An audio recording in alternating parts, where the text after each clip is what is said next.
इस वक्त इंडिया गठबंधन की मीटिंग यहां पर खत्म हो चुकी है। हम इस समय उसी हॉल में मौजूद हैं जहां पर तमाम बड़े नेता 2024 में एनडीए को हराने के लिए मजबूती के साथ एक व्यू रचना जिसे हम कह सकते हैं वो रच रहे थे।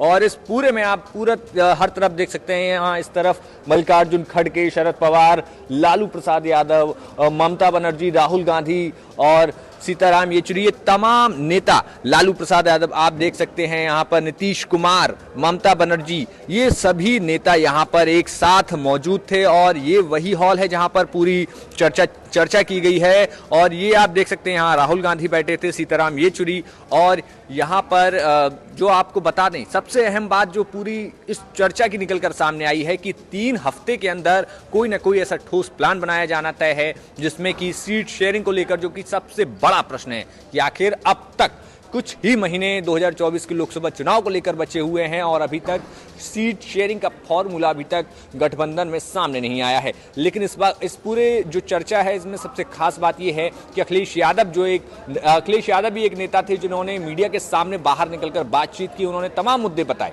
उन्होंने कहा कि एनडीए को हराएगा पीडीए के सहयोग से एनडीए को हराया जाएगा। जी हाँ, इंडिया गठबंधन में बाहर निकलते भी अखिलेश यादव ने अपने पीडीए की बात की है। तो वहीं अगर हम बात करें, सुबह जब जिस दरवाजे से, जिस रास्ते से रालोद अध्यक्ष जयंत चौधरी चाहे अपना दल कमेरावादी की पल्लवी पटेल हों, वो भी जिस रास्ते से आई, लेकिन वो उस रास्ते से निकल कर वापस नहीं गई। तो ये कहीं ना कहीं अपने आप में एक बड़ा प्रश्न लगा रहा है कि क्या जिस तरीके से जयंत चौधरी और पल्लवी पटेल इस पूरे गठबंधन में आए थे, तो क्या उनका बिना बताए पीछे के रास्ते से निकल जाना, क्या ये कोई संकेत है? क्योंकि इंडिया गठबंधन में सीट शेयरिंग को लेकर सबसे बड़ा बवाल होना ये तो लग रहा है कि हाँ, कि बवाल होना तय है। लेकिन एक और बड़ी बात जिसमें जो आज पूरे पीसी में निकल कर सामने आई कि ममता बनर्जी और अरविंद केजरीवाल ने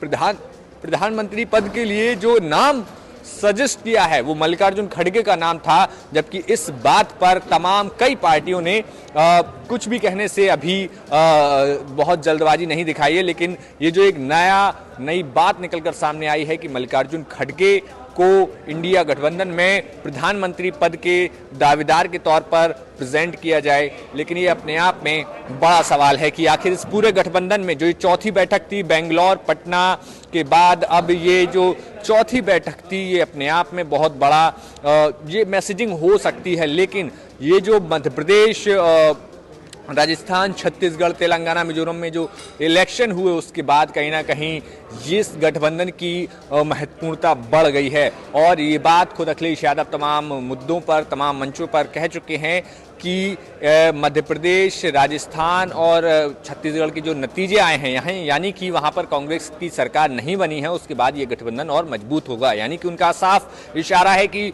जो क्षेत्रीय दल है उनकी मजबूती बहुत आगे बढ़ी है। अब देखना ये होगा कि कब तक इस मसले पर ये जो तमाम कमेटियां बनाई गई हैं, तमाम लोग हैं, वो कब तक यहाँ पर सीट शेयरिंग को फाइनल कर लेते हैं। क्योंकि यूपी में कल से यानी कि 20 दिसंबर से उत्तर प्रदेश में यूपी जोड़ो यात्रा शुरू होने वाली है। क्या कुछ कांग्रेस करती है? रालोद आरएलडी के क्षेत्र से ये यात्रा शुरू हो रही है और इस बात को, और आरएलडी के क्षेत्र में खुद समाजवादी पार्टी के राष्ट्रीय महासचिव शिवपाल सिंह यादव भी डेरा जमाए हुए हैं। तो सब तरफ से गोल गोल राजनीति घूम रही है। क्या कुछ निकलकर सामने आएगा ये यूपी तक आपको जरूर बताएगा। कैमरा पर्सन सिद्धार्थ के साथ मैं मोहित कुशवाहा, दिल्ली, अशोका होटल।